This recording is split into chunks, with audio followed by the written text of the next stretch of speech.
Fishing like a local isn't just about catching fish. It's about connecting with the environment and the people who call it home.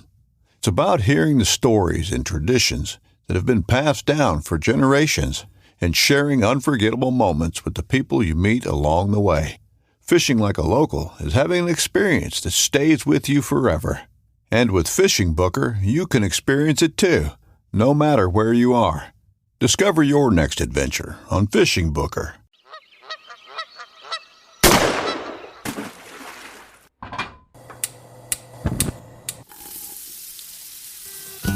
Join Justin Townsend and the Harvesting Nature crew as they explore the world of cooking wild fish and game while sharing recipes, tips, tricks, and lessons learned from their pursuit of wild food.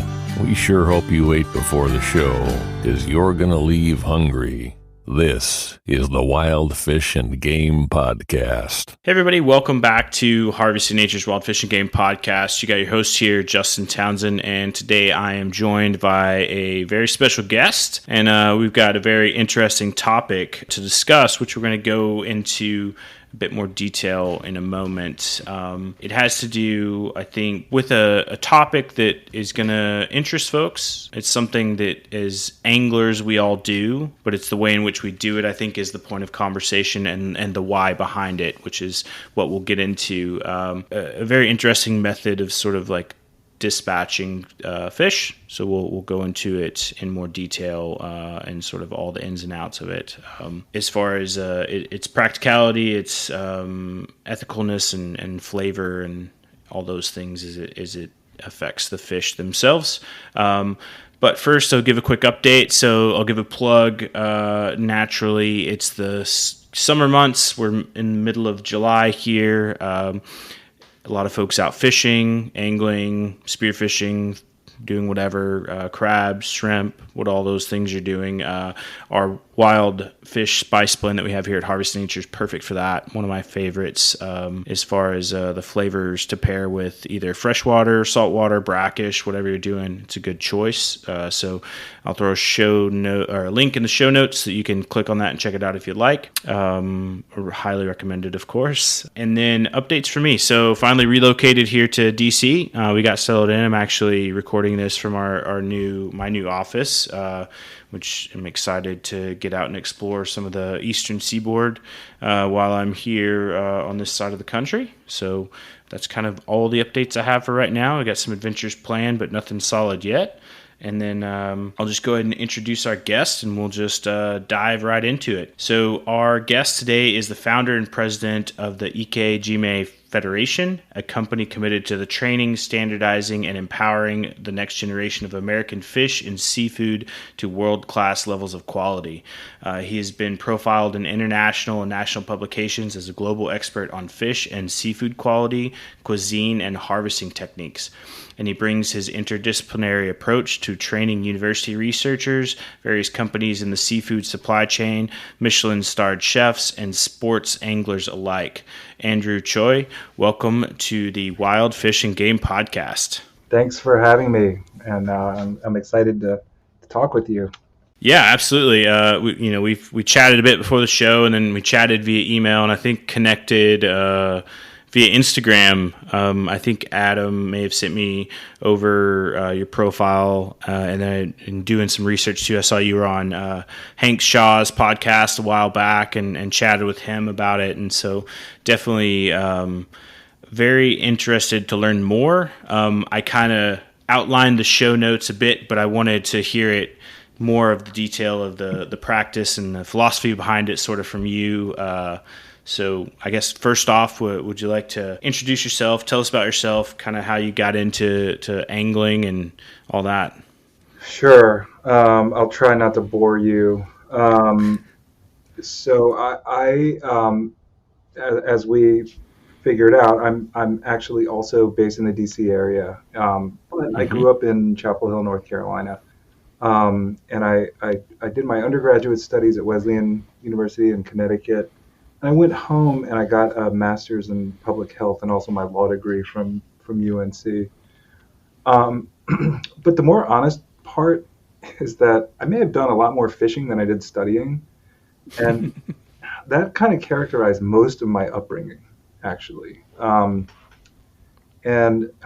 I think it's safe to say, too, that my family's sort of beautiful but strange brew of influence from Hong Kong to Hawaii to Korea and Japan have all had sort of a really tremendous effect on how I think about fishing and also how I think about seafood overall.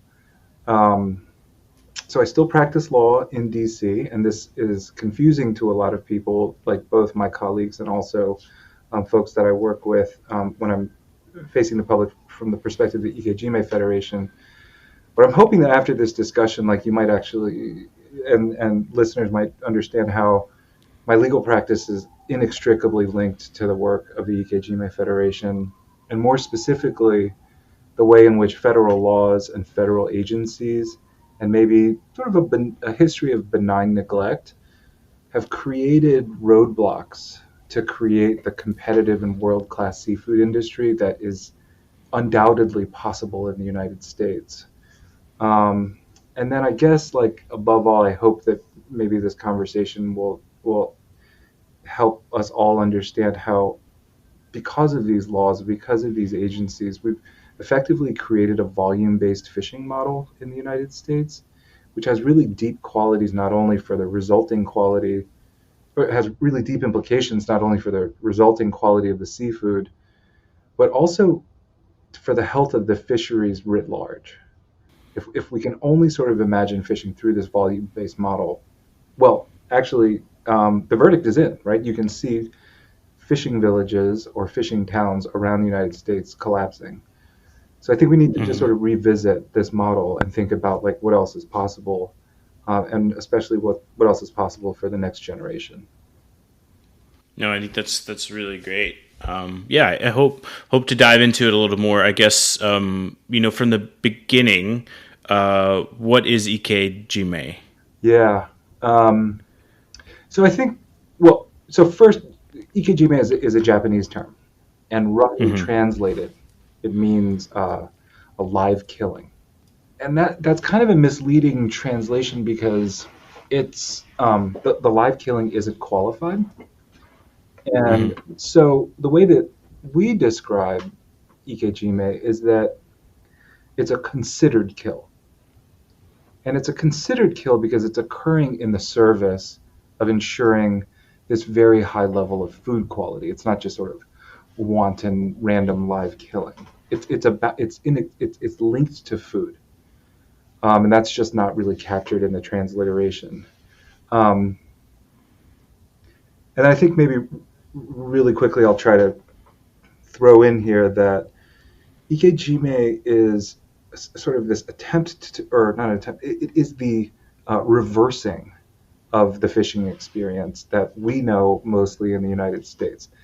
And so, like, culturally here in the United States, we tend to prioritize the act of fishing as primary, and then the fish as food as secondary. Ikejime, by contrast, sort of reverses that, and it says the food is primary, and actually the act of fishing is just secondary. It's sort of a means to an end, if you will. And this is true because you oftentimes encounter a lot of anglers who spend untold sums of money, time, resources launching their boats, studying the water, mastering the art of fishing and their knots and all the things they can nerd out about, not to mention financing fuel costs. But then in the same breath, they'll argue that Ikejime is an inconvenience. And that should strike you as odd. Maybe that's what we'll kind of delve into a little bit more on this call.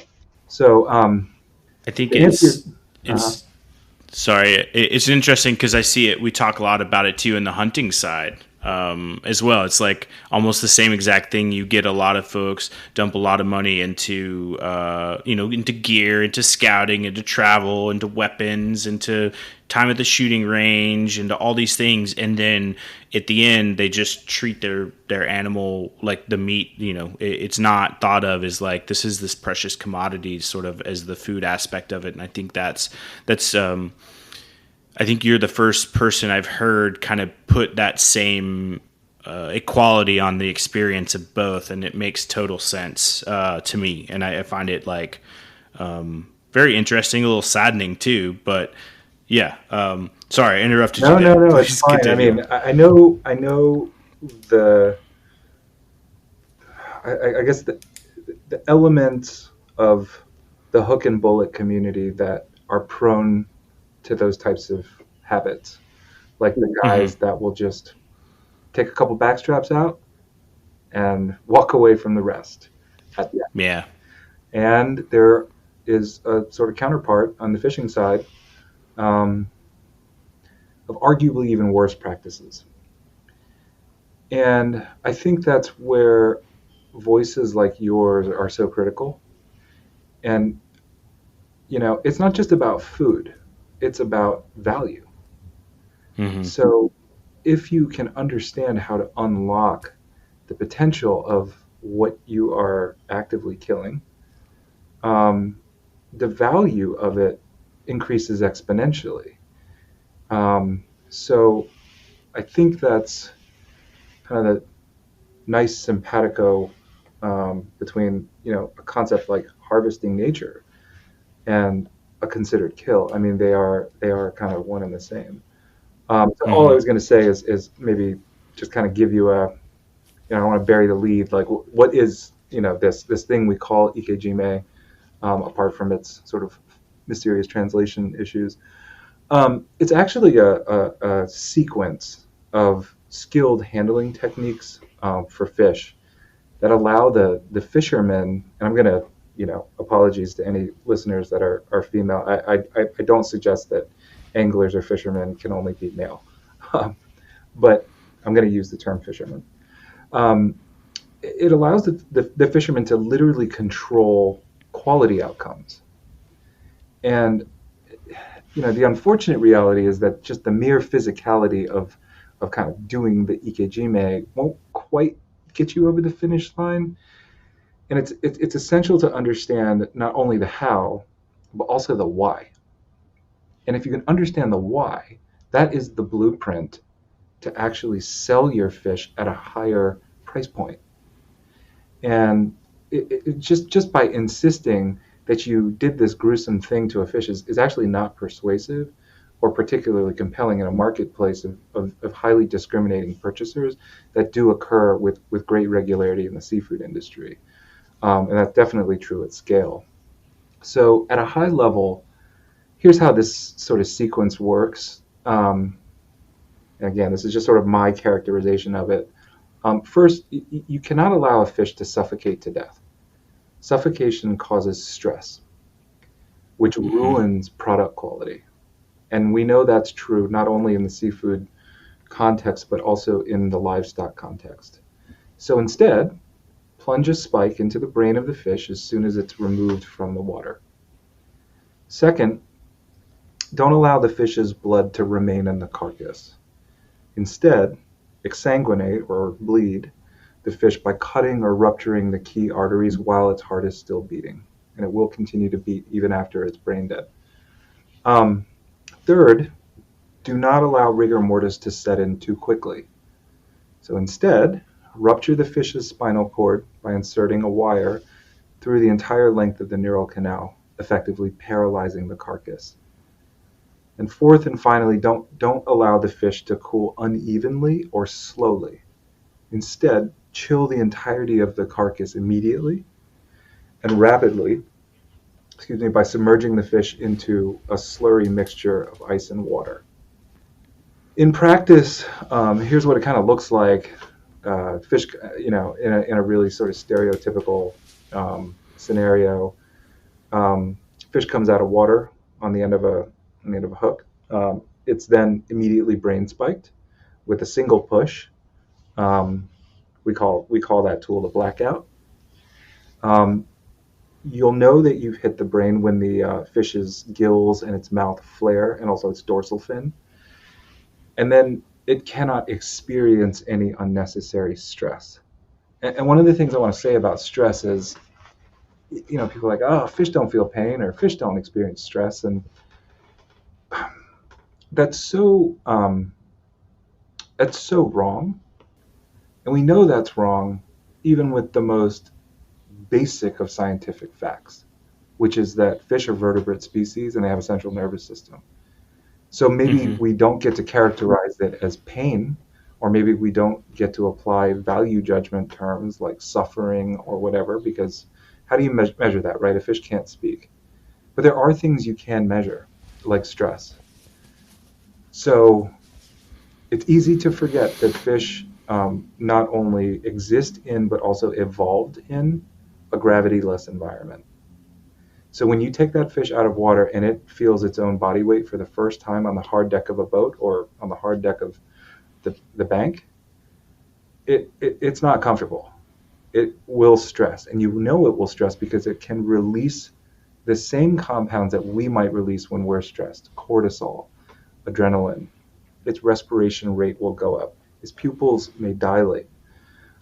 Its heartbeat will increase. Its body temperature will go up. There's a host of hormonal and biophysical and biochemical consequences of stress. And we know this. Another great example, fish haven't really experienced unfiltered light before. So they come out and they're effectively blinded momentarily. Mm-hmm. So it doesn't take a rocket scientist to figure out that, hey, call it whatever you want, but at a minimum you can call it stress, because that is measurable in a lab. And the sort of downstream consequences of that stress, we know scientifically, have really deleterious consequences on the resulting product quality. And that has been, unfortunately, something that we have known since the early part of the 20th century, even in fish.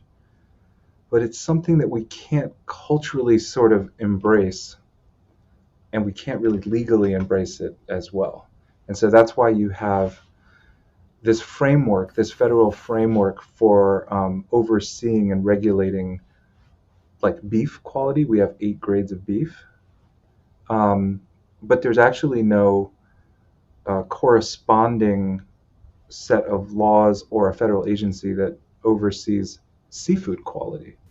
And instead, all we have is the jurisdiction of the FDA, which is set to a standard of safety, but not quality. And so if all we're doing is regulating seafood for safety, then you're effectively regulating seafood like chewing gum and cigarettes. It's not about quality, it's just about safety.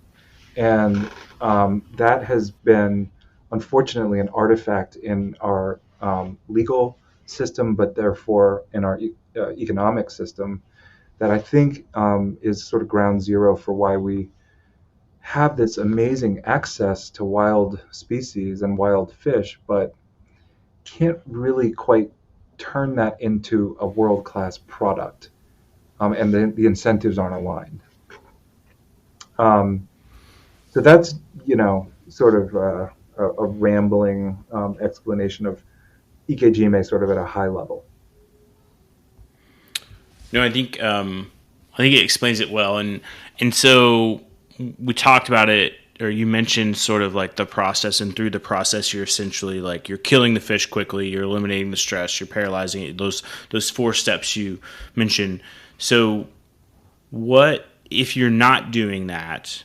I know from fishing, growing up, you put fish on a stringer and you put it back in the pond you're fishing at so you can keep fishing, or, if you're on the boat, you put it in, a thing of frozen water or whatever. Like I'm sure I'm butchering all these practices. I think the one time that I've done something similar to what you describe is while spearfishing, we will typically like take a knife and like dispatch the fish before you put it on the stringer and let it trail behind you, so it's not like flapping behind you to attract the sharks and everything like that. So I think that's probably the closest thing. What other methods are common, and then we'll get after this, I want to talk a little bit sort of like the effects of it and how you tell the difference and sort of why.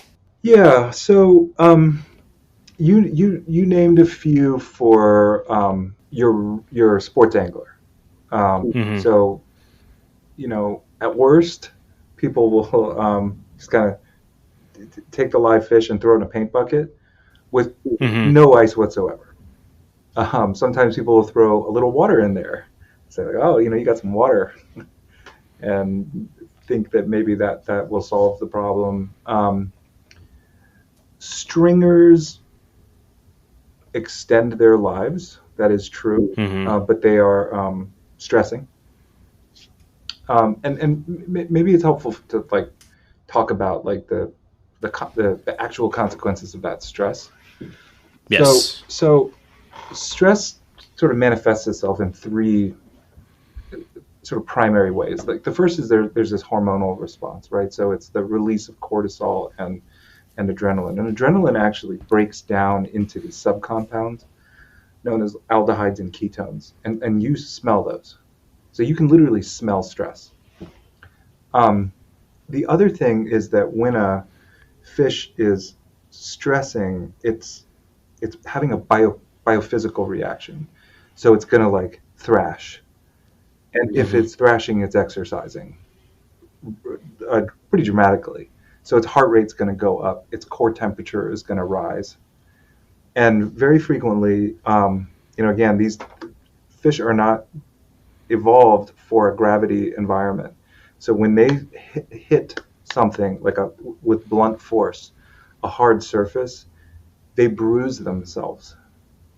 They'll rupture blood vessels very easily because that's just not something their blood vessels are designed to do. And so the spotting, as they call it in industry, is very common to see in the muscle tissue of a dead fish, especially in a fillet. And that bleeding into the muscle tissue is always where bacteria are first going to start to colonize because blood is one of the most nutrient-rich substrates. And in an organism with a vascular system, that blood is distributed throughout the carcass. So what will happen is, fish have a slime coat. They've got a bacterial border on the outside of their body. They have bacteria presiding mostly in the gut. And if you don't bleed it, then that bacteria is going to colonize the fish from the inside out and the outside in. And if it's also exercised and hot, you're going to increase the rate of bacterial proliferation. If it's sort of flooded with lactic acid, it's acidic now. So it's hot, acidic, full of bacteria, and it's stressed. Then, if you don't refrigerate it, well, actually, before we get there, if it's basically suffocating to death, it's going to exercise itself to death, right? It's going to constantly sort of resort to this escape mechanism, which is to thrash and try to get into an area where it can breathe, but it can't breathe out of water. So eventually it will suffocate or asphyxiate. But over the course of time that it takes to completely asphyxiate so that the brain actually no longer receives any more oxygen, it will do a great deal of damage to itself. And a lot of that damage is the total and complete exhaustion of cellular energy stores. And this is where the kind of more confusing part about the Shinke wire, or that what we call the circuit breaker, kind of throws people off. So the moment at which all cellular energy is depleted is the moment that a body will go into rigor mortis. And that can occur, it will obviously be sped up by sort of this rapid depletion of energy because of the thrashing motion, but it will also occur naturally. So eventually all of these cellular units of energy, known as ATP, will be depleted, and that's the moment that the carcass will go into rigor mortis. You're going to go into rigor mortis, I'm going to go into rigor mortis, we're all going to go into rigor mortis at some point. But there are known effects about the timing of rigor, the temperature of rigor, and the resolution of rigor on the resulting meat quality. And so the longer you can delay rigor, and the more you can de-intensify the effects of rigor, the better and the more structural integrity that muscle tissue will have over time. And so if you can delay the onset of rigor, then you can actually extend the freshness of this fish for extreme periods of time. And that takes place by paralyzing the fish. So if I frequently use the analogy of a chicken with its head cut off. So if you cut off a chicken's head, it has no more signaling from the brain. I mean, it's obviously brain dead, but it'll actually continue to run. And I've seen them run for kind of weirdly long distances. And even once it falls over, it'll start to kick. And all of those muscle contractions are attributable not to a brain, because the brain is somewhere else, but instead to the residual electrochemical signals that remain in the spinal cord. And those signals are still going to fire the muscles because the muscles still have ATP in them. But what happens if you say, okay, well, look, you don't have a brain. You also cannot fire any signals from your spinal cord. And that's where the rupturing of the spinal cord comes in. In other words, you can't signal or message to your muscle tissues to contract. We're going to paralyze you so that that muscle tissue remains as perfect and pristine and unused for as much time as possible, and we're going to refrigerate it. That is how you ensure not just like really fresh or really high quality fish, that's how you ensure world-class fish. And, people often, the skeptics are like, well, I mean, can't you just like mock it? And the answer is like, yes, you can. But this mastery of rigor mortis and understanding what exactly is happening with muscle tissue quality and residual electrochemical signaling in the brain is what allowed this tiny island archipelago in the middle of the Pacific to punch so far above its weight that it now dominates the entire conversation and the premium seafood supply chain on this planet. It's this understanding about how it is that cellular energy equates to freshness. And that is the mastery of rigor mortis, and that takes place in the spinal cord. So part of, it's not like some magic trick. This is actually science, and we know this because we study it. We regulate it in some respects, especially in livestock. So the captive bolt stunner, eerily similar to a brain spike. I know you're going to ask, like, what are some other methods? Well, like just like a captive bolt stunner, you could use a baseball bat from Brooklyn. The problem is, like, it's a little unsafe swinging it around at a small target, which is approximately the same as swinging a bat around on a small boat. So a kind of more precise and maybe elegant solution is just to use a spike or a captive bolt. So they're very, very similar in principle. The bleeding of the carcass is decidedly required in the beef industry. You must drain the blood from the carcass. In some cases, the pithing rod to paralyze the bull or the cow so that it doesn't kick the handler and create an OSHA liability is the same thing as the Shinke wire. And then the other thing that I think people forget is that beef actually isn't fresh. Beef is by law a minimum of 2 weeks old. And so that should beg the question, like, what is the value of something being so fresh that it's not good? So green beef, to use the industry term, is beef that hasn't had the requisite period of time to hang yet. And I know, a lot of deer hunters and other big game hunters are familiar with this process of hanging. And it is the opportunity for the carcass to resolve from rigor mortis. But also the process of resolving from rigor mortis is not unknown. It's an enzymatic process. Mm-hmm. The only way that the muscle tissue can unlock, because you're not breathing it, there's no more oxygen, there's no more calcium being made. The only way that the muscles ever unlock, and I deliberately don't say relax, they unlock because enzymes have actually degraded the structural protein so that they can soften again. But the byproduct of that enzymatic process are are a series of amino acids, one of which is glutamic acid. And that glutamic acid is what accounts for that savory flavor that you'll find in things like beef and cheese and, Lord knows, whiskey and a lot of these sort of savory flavors that we enjoy.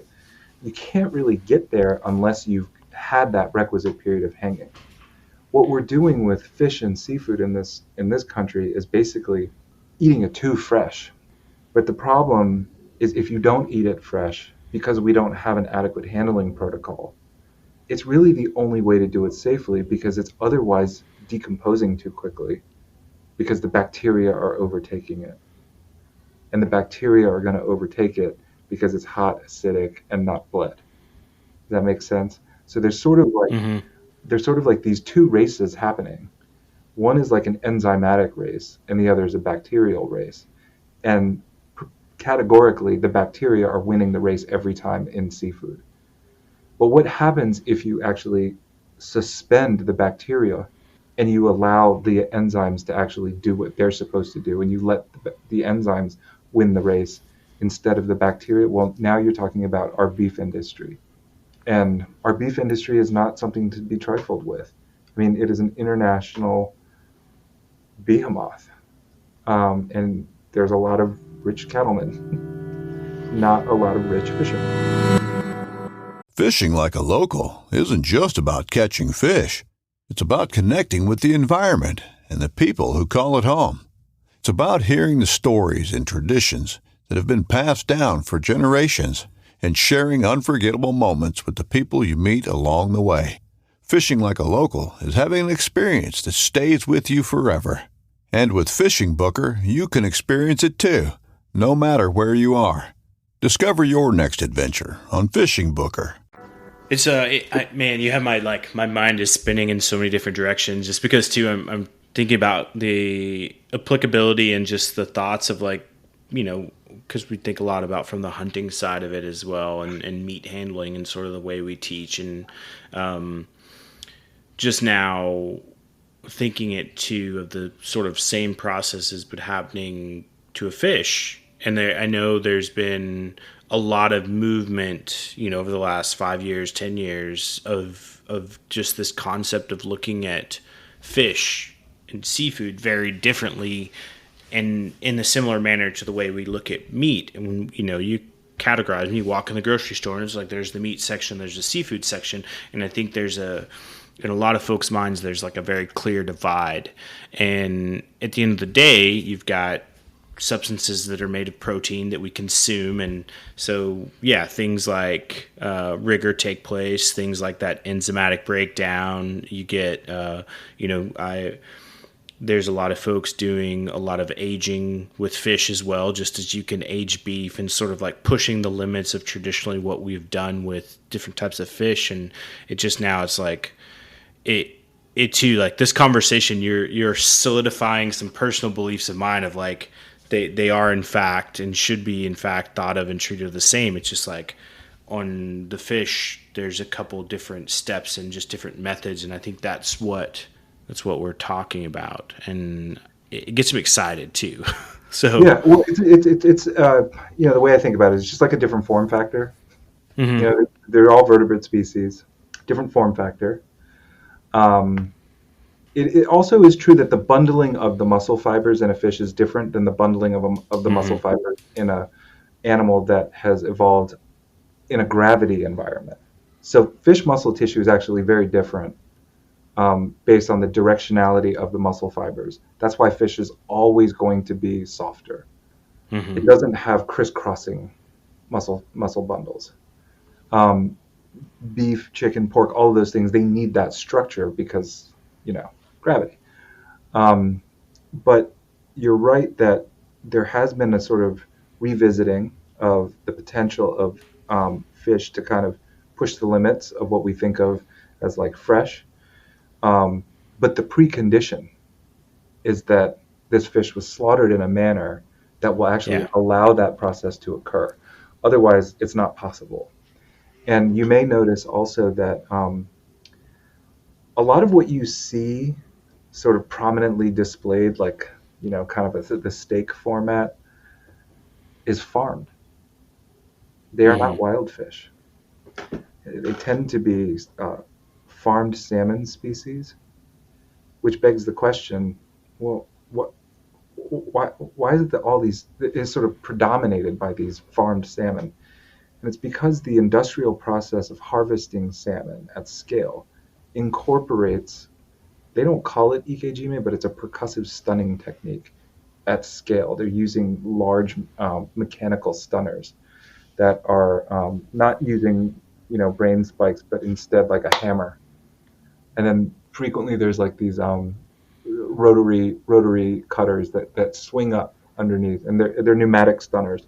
Then there's this rotary thing that'll come up and slit the isthmus and bleed it out. And while they have not, incorporated a process for um, paralyzing the fish, you don't really need to with salmon because they're just so GMO'd at this point. You just kind of wink at them and they'll die and lay still. Um, but just going through that elimination of stress or the minimization of stress and the bleeding protocol will actually get you quite far and allow a lot of these farmed salmon to age. You've obviously got to control for moisture and manage moisture during that process, but you certainly like just sort of have to have a considered uh, approach as a precondition to that aging process. No, and I agree too. And it's not something, you know, I look at like wild game meat, is sort of like top shelf, but it all starts in the field, right? So field handling and the way you're dealing with it there is like, if you're skinning out a piece of meat, back quarter, and then you're dragging it through the mud and the dirt, and you're putting it in your pack, and it's hot and sweaty and moist, and there's bugs everywhere, and then you're bringing that, and you're like, yeah, I'm gonna dry age that thing. You're like, you're kind of setting yourself up for a big challenge just from the get go. And I think thinking of it too, the same, on the fish side is like, yeah, if you want to put the effort, if you want to put the time into doing that, I mean, and two, if you value, really, like you said, world-class product, then yeah, take some extra steps. You spent $30,000 on a boat and $3,000 on a depth finder. It's like, well, take an extra 10 minutes, through your fishing process and like dispatch the fish in a way that's going to improve the flavor and the quality of the meat. Yeah, I just say like follow through and finish the job. Yeah, no, it is as simple as that. I think that even on the wild game side, same thing. Like, Yeah. take the care. You're out spending a 2-week-long trip up in the mountains in Colorado, and the last 2 hours of it where you're dealing with your meat, you're just like, yeah, whatever, it's kind of we'll get it there, instead of like it's part of the process. And I think a lot of people are committing to it and focused on it. I think that I think there's still a lot of room to grow, and I look at it too similarly from the on the hunting side. We've got like the lead ammo versus non-lead ammo, and sort of we work with the North American non-lead partnership, and their sort of concept is we don't want to force people to do it. We want to have people in the community support doing this process and adopt it as part of their practice. And I think this is the same thing for anglers. It's like, you want a better quality fish, these are steps you take. Here's where I think I'm not disagreeing with this. Here's where I think the distinction is between seafood and, let's say, hunting. So for the hunter, let's just say they're like, rather not, don't care. It's very easy for them to kind of turn around and go find a really satisfying high quality substitute, even in a grocery store. So you can turn around, you can literally walk into Costco and you can get prime beef and just say like, hey, Like it's a lot easier for me to just open up my wallet and grab some prime beef than it was for me to take a bunch of time with this elk. That is not true for fish. So there really isn't there is not right now a commercially viable alternative. Like Ike Jime quality fish commercially have not been priced into the market, which means that not only are they not available, we don't know the price yet. There's still a price discovery phase that hasn't occurred in the United States yet. So if you were to go out and harvest your own wild fish, the opportunity to actually end up with something that cannot be replicated even closely at all is really unique to the fishing context. Um, it is very, very hard it is impossible for you to purchase Ike Jime quality, wild caught, iconic Maryland striped bass out of the Chesapeake Bay. It's not available for purchase. If you can understand the principles of Ike Jime and you can implement them and put them into practice, you can actually experience like a world-class quality of this so-called iconic species here in the Chesapeake Bay that really no one has access to, not even a restaurant. So that's like, to me, hopefully what is intriguing about this opportunity for especially anglers to kind of, I don't know, like maybe rediscover something that they've been missing out on. And that no one's able to really replicate in the commercial context. And I know, like for me personally, like it makes my wife feel a little bit better about what I'm doing. Like I'm not out there just for entertainment purposes only. Yes, I'm going to be entertained, but there's also something that I'm going to be able to bring back and share that's priceless. And that's just not available. And it's not just I'm able to share it with her. I'm able to share it with everyone, with the kids, with extended family. And that's like something really special, in my opinion, is the opportunity to like actually enjoy the fishing experience well after you've gotten off the boat. Like the joy can actually extend for weeks beyond the water's edge. So I think that's unique about fishing. And I think it's also, there's so much left to explore in the United States. I oftentimes joke that, like semi-seriously, that when the colonists came to this new world, they sort of looked at the buffalo and they were like, don't know what that is, so we're going to exterminate it and we're going to replace it with something that we're comfortable with, and these are these sort of European breeds of cattle, and we're going to bring them here, and that's going to be just this sort of replacement. They looked at the feral pigs and they were like, I'm not sure what that is. Let's bring in Iberian or Spanish hogs, and that's what we're going to do here. Wild turkey, same thing. A lot of terrestrial livestock or wild animals were literally replaced for these domesticated species. But interestingly, a lot of the fish species underwater never really got replaced in the same way. Yes, of course, there's been some disturbances from an ecological perspective, but there wasn't the systematic kind of exchange or replacement. And so I would contend that there are hundreds, if not thousands, of species that your mainstream American really has zero concept of, because they've never really made it out of the water. They never really made it into like the sort of visible format beyond like a hyper-local opportunity. So I think that's what is really exciting to me, and I hope is exciting for other people, is this opportunity to really showcase like what's out there, and not limited to the saltwater experience.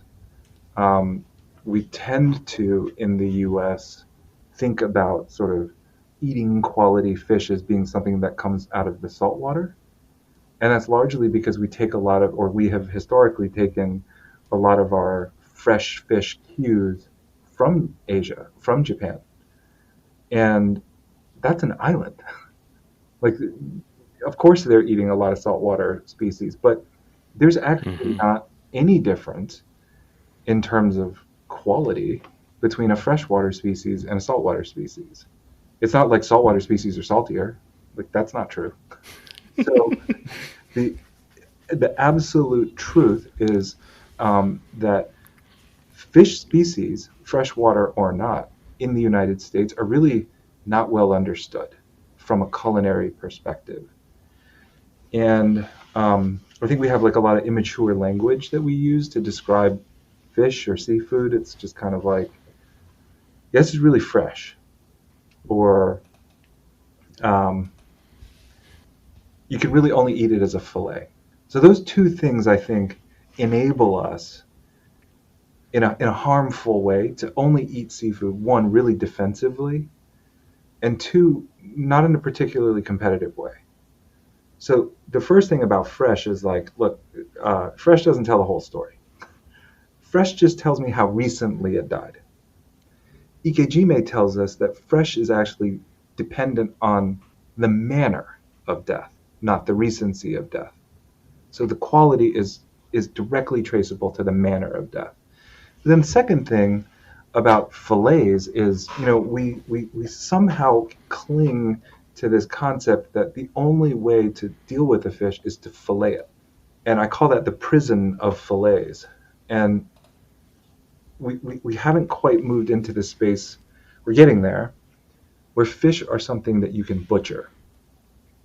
That they have different components. There's different characteristics to different cuts of fish. Now, obviously, there's a point of diminishing returns as you get to smaller sized species. But it is incontrovertible that the intramuscular fat distribution around the belly regions of a fish are going to be much higher than the top loins that are much more muscular and lean, just like in a lot of livestock. And so I don't profess to know all of these particularities, but somebody needs to figure it out for their home waters. Like, how do yellow perch in Minnesota, what's really going on with those fish? If all we've really experienced is yellow perch fried in a cast iron frying pan with seasonings from Walmart, and that's like the extent of how much you can articulate how this fish could be experienced, you're selling yourself short, and you're selling your home water short, and you're selling the resource short. But I'm hoping that this is an optic or a prism through which the next generation of anglers, chefs, people in the supply chain, I don't know, can sort of revisit this incredible species and say, okay, hold on. We don't just have to fillet it. It does eat differently on different parts. We could do something besides frying it.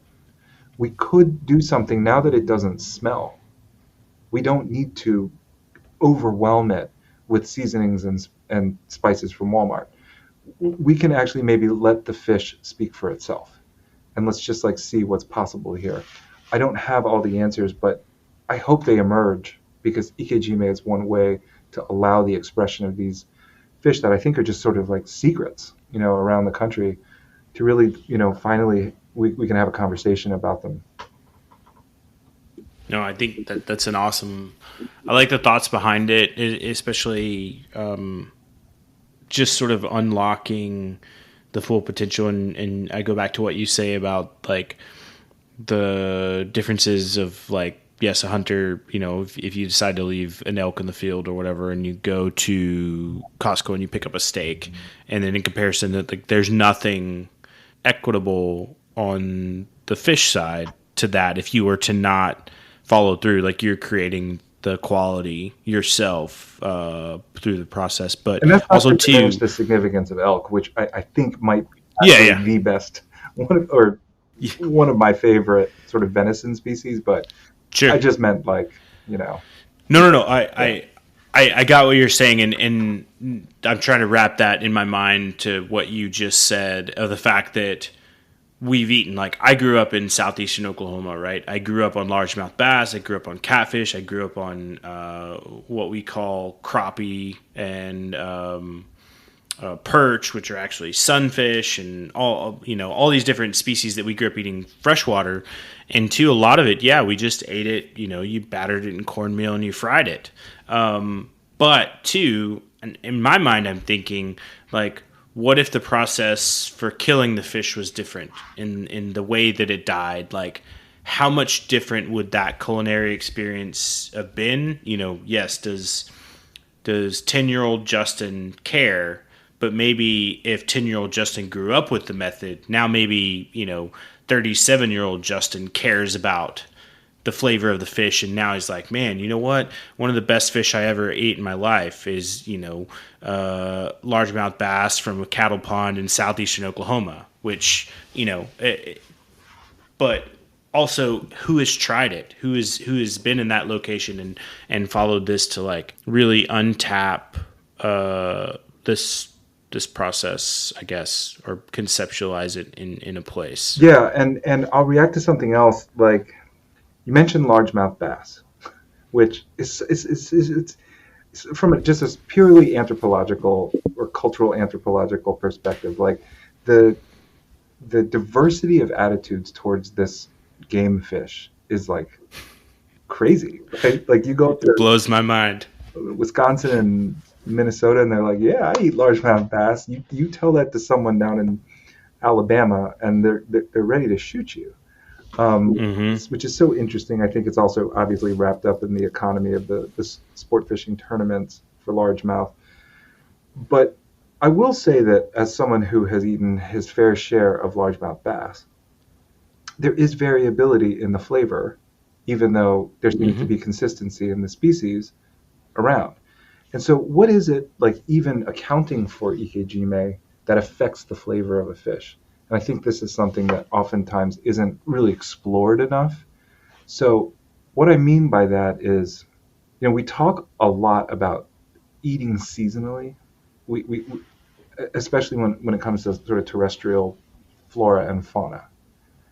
So what does it mean? What does that mean? And why do we think about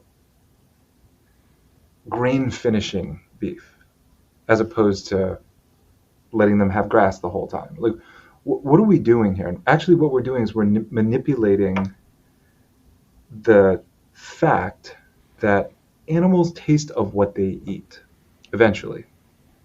So, as I always joke, like, I taste like wild turkey. That's just, you cut me open, like, that's what it's going to taste like. But it should beg the question, how long does it take that animal to taste of what it eats? And then how long can it shift? So it takes cows, obviously depending on size and breed, between like 45, 60 days to kind of transition from that sort of grass-fed flavor to that finished grain flavor. It also takes some time for the fat to change color, to get that carotene, that yellowy color from the grass-fed cow out of the fat and kind of move over to that sort of archetypal white marbling that we associate with. So it takes some time for mammals to do it. Fish takes about 48 hours.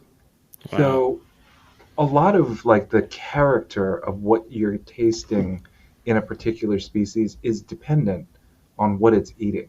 And so, like, if you have, let's say, Spanish mackerel that are just going through a season or a moment where they're just feasting on firefly squid, in 48 hours, they're going to taste like firefly squid. If they are eating crustaceans, 48 hours is going to taste like that crustacean. They're going to have this sort of sweet character to them.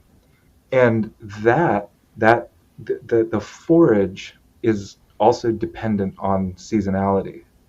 So one of the things that I always kind of say is, especially in a region that I live in now, where we worship the striped bass, or what we call locally the Maryland rockfish. And the thing is people talk about the rockfish as if the rockfish is a monolith and that it's unchanging and that it's just this sort of fixed character. But we know that in a really dynamic ecosystem like the Chesapeake Bay, that is just sort of this collection of microclimates, what these fish are feeding on is highly variable and it's seasonal.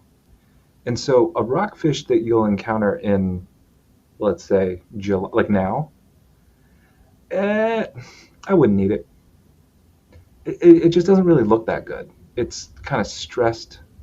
It's hot. The dissolved oxygen content in the bay is pretty low. There's just like not a ton of, available, really like, nutritious forage species around. So they get a little skinny. They get a weird tan. Come like November, the rockfish are gorging on menhaden. They change color. They go from being this sort of greenish tan to like purple and blue and black. And then they start shaped like footballs. And they look totally different. I mean, it's like an entirely different species. And they start to taste differently as well. And that to me is also this thing that I hope people around the country will pay attention to, because it's dynamic, it's changing. So your local fishery also has seasons. And what these fish are eating is going to change throughout the year. And the value proposition of that fish should change accordingly. Maybe there are going to be some times where you have to concede, not awesome. But then there must also then be times when the fish is absolutely awesome. And that is when it sort of peaks in flavor, but also nutritional density and colors and brilliance. I mean, both things can be true at the same time. And I just hope that folks will really maybe study kind of what's going on in their home waters and figure out, like, okay, where is optimal value? And value doesn't need to be measured in dollars. Value can be measured just in your own enjoyment of it as well, and your connection to that particular season or that particular time of year. Man, that's, yeah. You've like, Andrew, you've unlocked my mind for some things. It's like the Matrix. You take the blue pill or the red pill, I think. I mean, so look, I feel like I know a lot, but I feel like I know so much that I don't know anything. And I think what excites me so much about what the Ike Jime Federation is doing, and what a lot of people who we've interacted with, who have gone on their own journey, no matter where they may occur in the country, it's been so profound for us, because no matter where we go, we'll just learn something totally new. Like, we were in Rhode Island recently, and I knew sort of broadly that up there in Rhode Island they got a lot of porgy. Mm-hmm. It's just like this sort of sobriquet for like a local small table fish that doesn't really command a lot of attention or value. I also know that porgy are basically the same fish as the madai, which is the Thai red snapper, which is this ultra expensive fish in Japan and on sushi menus everywhere. But we call it a porgy. It's got this sort of humble name. But what I didn't know was how many different types of porgy are available in Rhode Island. I didn't know when in Rhode Island they really kind of come in thick and get really vibrant. And sort of learning that from the locals, and then trying to give them some tools to articulate and empower themselves in a market, in a competitive market, with really what are we looking at here? What do we have here? It's not just a porgy anymore. It's a very, very special local fish, and the sort of terroir, if we were to use a wine term, is critical, right? I mean, that is what gives it its distinctiveness from perhaps other porgies. I think that word is so funny, but I'm constantly learning But what I'm realizing is that the institutional and sort of historic knowledge available in all of these fisheries around the country is really, really deep. It's just never really been expressed in a way that I think is very possible if we can just sort of like maybe undo some old habits and rethink what's actually possible from an economic development standpoint. Um, so, I'm constantly humbled by like the amount of information and knowledge out here in the United States, especially when it comes to fisheries, which tends to be the sort of dark sister to meat and livestock, but unnecessarily so. No, yeah, I think things are on track for a good thing. So, man, I had a bunch of other topics lined out for us to dive into, but I think we've covered so much. I like it's a lot for I'm trying to digest it all still, but it's great. Edit out as much as you want. No. I love it. It's just I like these types of conversations to dive a little bit more in depth and just think more about the food. And it goes back to how we sort of opened up the conversation with to bring it kind of all the way back around. Like people invest so much time in the beginning process, but sort of reversing it and really thinking about the food and the quality and the results first puts you in a place to sort of think through it more conscientiously and in a manner in which you're going to put something of high quality on the table and be proud of it too. And I think that's for me, that's one of the reasons that I hunt and I continue to do it, is to provide very high quality, delicious tasting, safe food to my family. And I think through fishing, it's the same. A lot as well, and that's the reason I enjoyed spearfishing, was because my wife does not eat meat but she eats fish, and so I could go out with friends and go spearfishing when I lived down in Florida, and we would come back with fish and we would serve it up, and it was this big moment to sort of open up and sort of, like you mentioned, share in that adventure and let it sort of keep going for those that maybe weren't there. But yeah, I think we're Go ahead. If I may, really quickly, just say, sure. One of the things that I encounter a lot is fishermen that forget to zoom out and take stock of like actually how rare their skill is. So the idea that you can sort of with some repetition extract a living like animal from the invisible depths of a body of water, that's actually like just zooming out in sort of the course of the human experience.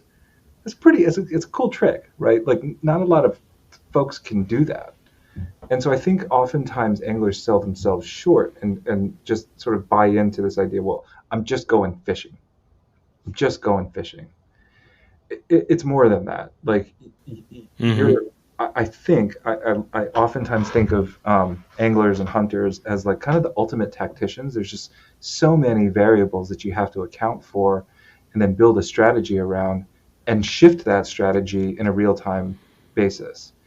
And it's easy to like, nerd out with the bros on minutia and forget that like most human beings like just actually don't have any such skill. And so I always encourage folks like fishermen and hunters to like really take stock of what it means to have that skill and what that skill can offer you. And so to your point about how you're able to harvest even in consideration of your family and your kids, it's not just that you're providing like meat or fish. It's that in the modern context of like an industrial food supply system, the opportunity to provide this extremely nutrient dense protein that's not GMO, that's not raised on GMO soy, is extremely unique at this point in sort of our history. And I hope that I hope and I wish that more people would just feel compelled, if for no other reason, to really to think about like the significance of nourishing you and yours with really high quality proteins, whether it's game or seafood. That's wild, because there's really not a lot of resources left now. There's, it's all just so industrialized, and in some cases poisonous.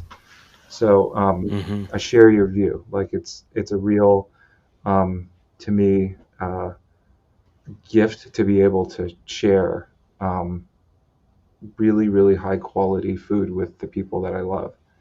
And really, at this point, only hunters and fishermen can do it. Gatherers too, I suppose. So yeah, plug for the hook and bullet. Yeah, no, that's awesome. This is great to think. It invokes a sense of pride too, I think, with it as well. Like, yeah, we can do that. We do that sort of as a community, I think is really great. It's not just about the violence. No, it's much more than that too. And I think that's probably the greatest conversation that I end up having with a lot of people is like, it's, the violent act of it is such a small fracture of the whole process, but it's a means to an end. And it's, you have to get there, right? It's no different than, if you're a farmer and you're pulling a beet from the ground to go sell to someone who's going to cook it, someone still has to remove that beet from its environment, right? In order to carry on. If you look at it in, a very basic way, it's about energy. You're just moving around energy, and that's it. It's just the way in which it's done is different depending on what you're eating. So, but I think unfortunately we're running up on the tail end of time. I do like to close out sort of with an opportunity for a last thought or an alibi. So anything that you want to leave our guests with, or me with, or ask, or anything, it's the floor is yours. I guess just I'll say thanks again for the opportunity to talk a little bit about what may seem like a very brutal and grotesque process, but hopefully it's been edifying that this is in the service of something that I think is really special, something that's an emerging opportunity in the United States. And you can find us online at www.ikejimefederation.com. We have a social media presence that is wanting. That's at Ike Jime Fed. But we have a lot of very exciting projects on the horizon that have now sort of evolved out of the realm of sort of smaller individual trainings and into institutional trainings and certifications. So we won the Saltonstall Kennedy grant last year with the University of Rhode Island, which is a NOAA grant. We trained the trainers for a next generation of producers coming out of Rhode Island. We hope to do something similar for companies actually not even in the United States, in Central America and Ensenada, Mexico. And with other state governments as well. So there's a lot on the horizon, but if anyone is interested in getting involved, or at least giving it a try, reach out to us and let us know. And we'd be honored to be part of everyone's journey. Absolutely. I hope that you will be a part of mine. Yeah. I'm glad you mentioned social media. I was going to ask you about that, and I had it on my list, and I forgot before I asked for the last thoughts. But no, thanks, Andrew, for coming on and chatting through the show. Like I mentioned earlier, and I mean this with all seriousness, it's this whole conversation has been very thought-provoking. It's like one of those things, I mentioned earlier on, I mentioned sort of like the lead ammunition, and sort of once I know something, it's like it's something I follow, and it's not something you just walk away from. So I'm going to have a lot more questions for you. So expect some more emails, All right. And some more conversation too, for sure. But, well, since we're neighbors, let's just get out on the water. Let's do it. We'll make it happen. Yeah. But no, I think it's good, and I encourage everybody to reach out, share your journey. If you've got more questions, message Andrew and his team and ask away. And we'll include all those links in the show notes so you can easily get to them.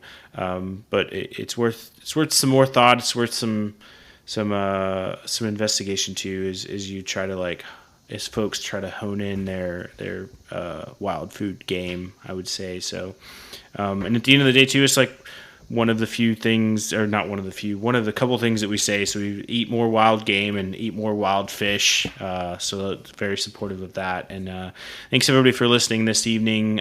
Please head over to both the social profiles and give us a follow there. And then whatever podcast platform you're listening to, please punch that 5-star button, leave us a review, tell us we're doing right, or, tell us we're doing wrong.